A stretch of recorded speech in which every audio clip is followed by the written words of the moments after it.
Bienvenidos de nuevo a mi canal, amigos y amigas. El día de hoy hablaremos sobre un episodio histórico del que poco se sabe. Hoy hablaremos sobre la masacre de las bananeras. Para esto tenemos que empezar explicando qué era la musa paradisiaca. La musa paradisiaca originalmente proviene de Asia. No fue que se introdujo al trópico americano hasta después de 1492. En el programa de hoy viajaremos hasta la Ciénega, en Colombia, donde hablaremos de la historia, el origen y los conflictos más grandes que encontró a finales del siglo XVIII y principios del XIX. La musa, o también banano, este singular y universal planta encontró un buen lugar para su cultivo en Santa Marta, en el departamento de Magdalena, Colombia, muy cerca del municipio de La Ciénega, gracias a su posición geográfica. Santa Marta tiene una buena producción de banana. Nada más que los patrones decían que en Estados Unidos y allá en Europa, pues la gente no la conocía. La gente que venía de allá decía que era una fruta exótica o una cosa así decía. La producción de la musa paradisiaca es conocida mundialmente como banana. Santa Marta se considera como una población soñolienta alejada del resto de Colombia. Con la prohibición de la esclavitud en 1851, la economía había empobrecido muchas haciendas que comienzan a ser abandonadas y algunas otras se ocuparon por indígenas y moros que cultivaban para alimentarse de sí mismos. Así nace en la década de 1870 Compagnie Immobilière et Agricole de Colombes, una de las primeras empresas en llegar. Compra alrededor de 20.000 hectáreas cerca de Santa Marta, y con esta estimulación, las élites locales siembran el tabaco, el cacao y la caña de azúcar que la Compagnie exportaba. Ya con la construcción del ferrocarril empezamos a exportar bananos para un montón de lados allá por Guatemala y Honduras. Luego vino un gringo llamado Copperke en 1890 a construir el ferrocarril. En Rusia, la revolución bolchevique se da con una finalidad de la llamada entonces Gran Guerra y el establecer de la Unión de las Repúblicas Socialistas Soviéticas, siendo así la primera república socialista del mundo que dio nacimiento a corrientes totalmente opuestas, la de aquellos que veían materializada la igualdad social y el proclamar de la justicia junto con la redención de la clase trabajadora y la condena de la explotación al hombre, así como la de los que advirtieron en la Revolución Soviética una amenaza mortal para el orden capitalista, incluyendo la pérdida y la propiedad privada y el ascender del proletariado. ¿Por qué hablar sobre este tema?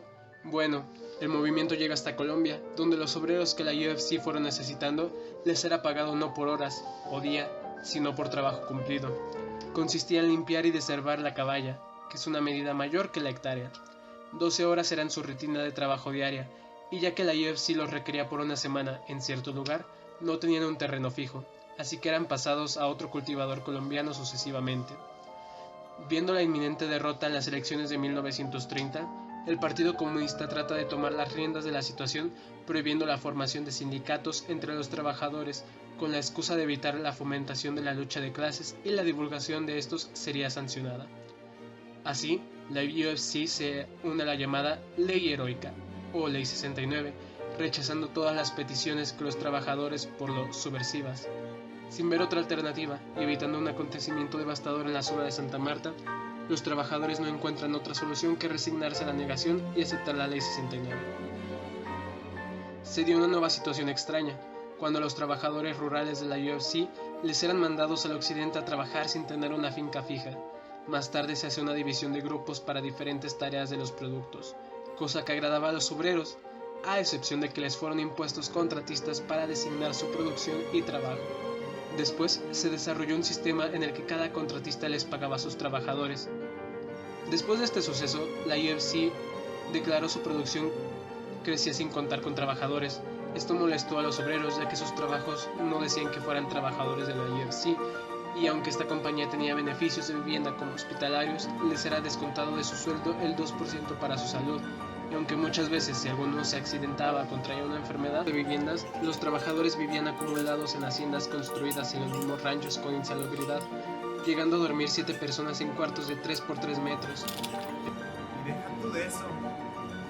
Ya después vinieron esos gringos a quitarnos todo. Ya ni quedaban unos cuartitos, 10 gente durmiendo en ellos. Si no les hubieran dado suficiente tierra. Y luego todos se siguen modernos.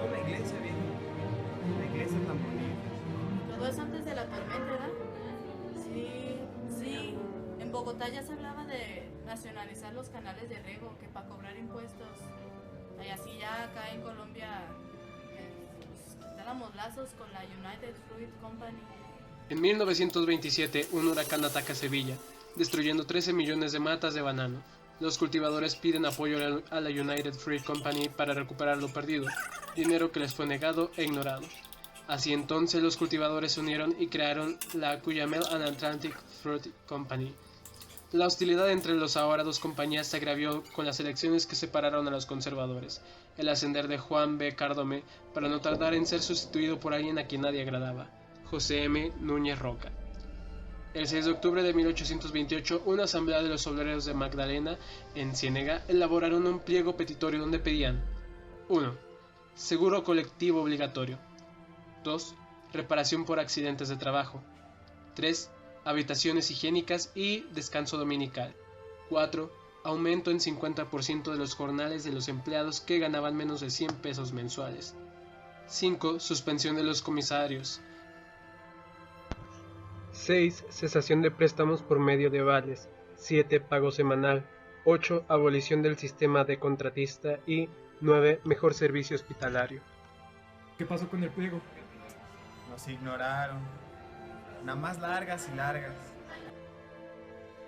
La llamada madrugada de la pérdida en la Ciénega ocurrió el 12 de noviembre de 1928, teniendo como antecedente el ultimátum que Cuyamel and Atlantic Fruit Company habían dado a la empresa el 28 hasta el 6 de noviembre para responder al pliego petitorio. El 10 de noviembre la UFC convence a los fieles colombianos en vaciar las plantas de banano, embarcarlas a una velocidad que se jura impresionante, llevándoles solo la noche del 10 y la madrugada del 11. La mañana del 12 fue lo que muchos juran el día más trágico, cuando los trabajadores se despertaron entre el furor y el calor sofocante. Al salir de sus viviendas encontraron los campos de banano siendo incendiados. Se estima que de las 90.000 hectáreas que había en función, 53.000 fueron perdidas esa madrugada, donde los presentes corrieron incansablemente para no quedarse entre las llamas. Se estima un posible número de 120 muertos aquella noche. Nos quemaron todo, las viviendas. La gente corría. ¿Te acuerdas de los gritos, viejo? Tuvimos que pedir ayuda ahí en los alrededores de Santa Marta. Muertos el 15 de noviembre del mismo año, impidiendo así el escape de los fieles con la fruta robada. Thomas Bradshaw se lía con el general Cortés Vargas, asegurando que la UFC no era responsable de la tragedia del 12 de noviembre que afectaría por años a la economía colombiana. Ese mismo día estalla la huelga. Tanto colonos, obreros, comerciantes, cultivadores nacionales respaldados por el pueblo de Santa Marta y la Ciénega. Este hecho conmovió a todo el mundo. En los periódicos del país se venía hablando de la huelga que ahora no solo exigía mejores condiciones de trabajo, sino que querían involucrarse en los puestos altos de la empresa, confiando en que su manejo sería mejor y solucionarían lo de las hectáreas perdidas. La esperanza se enaltecía junto con la bandera colombiana, donde en la plaza principal de la Ciénega era entonado su himno y se escuchaban los vítores de ¡Viva una Colombia libre! El demócrata Woodrow Wilson, siendo reelegido por tercera vez como presidente de los Estados Unidos, acude a las bahías de Colombia para mostrar su apoyo a la Unión. El ejército de Cortés Vargas había llegado una hora después de cuando el ejército estadounidense se marchó de la bahía a la plaza principal a las 3 de la tarde. La misión de Vargas de detener a los huelguistas se vio sumamente frustrada. El general John F. Gerald y los líderes de la Unión concentraron una junta el 7 de diciembre, donde se fueron aclarados los nuevos puntos políticos y se planeó la reconstrucción de una nueva compañía frutera. No se trata solamente de una nueva compañía, mis amigos. Se trata de restaurar un nuevo sistema de gobierno que trate al pueblo como la verdadera unión que se ha formado. Porque ese es el logro de este día, mis amigos. No el que recuperen sus empleos o formen de la Ciénega una patria propia donde no vuelvan a ser esclavizados. No. Se trata de lo que ha ocurrido en la plaza.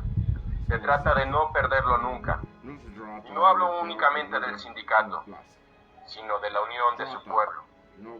Ahí afuera, mis amigos, hay amor, hay patria y hay esperanza. El El 12 de diciembre se establece oficialmente la destitución al cargo de Cortés Vargas, quien fue encontrado muerto en el puerto de la Ciénega. Se dice que el asesinato ocurrió a manos de los fieles, así como la retirada del director general Thomas Bradshaw y el cambio de presidencia de Núñez Roca por el famoso Hijo de Bolívar, llamado así por su importancia en el gobierno colombiano, que dio paso a una nueva esperanza de vida en Colombia. Los tratos y la importación de Colombia a Estados Unidos se mantienen fuertes desde entonces. Los próximos años fueron difíciles tanto para la Unión como para el resto de Colombia, pero al paso de los 10 años volvió con una sustentabilidad increíble. La esperanza en educación creció. La banana colombiana es de renombre desde 1930, por eso cuando hablamos de un buen lugar para la comida hecha o acompañada de la musa paradisíaca, es Colombia en el lugar que debes de pensar. Actualmente puedes encontrar en la Ciénega vastos lugares para recordar lo sucedido en noviembre y en diciembre de 1928, retratado por Gabriel García Márquez en su obra 100 años de soledad, donde lo describe como la primera vez que Colombia se vio, no como era antes, sino como uno mismo, recordando por siempre las palabras de F. Gerald, importante personaje de la historia colombiana. Imagínense, esto estuvo a tientas de terminar mal.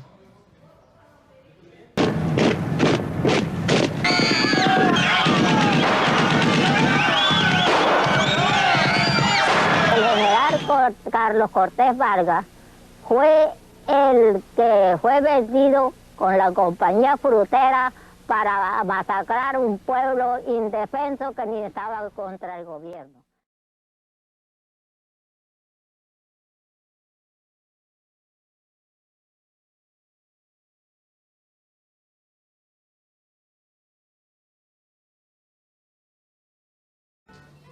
¿Se supone que veo la cámara, güey? Vino un gringo llamado, ¿cómo? Coppercake en 19... Todo hacen... ¿Qué dije? Y todo eso antes de la tormenta, ¿no? Ay, espérate, es que se me olvidó. ¡Ey!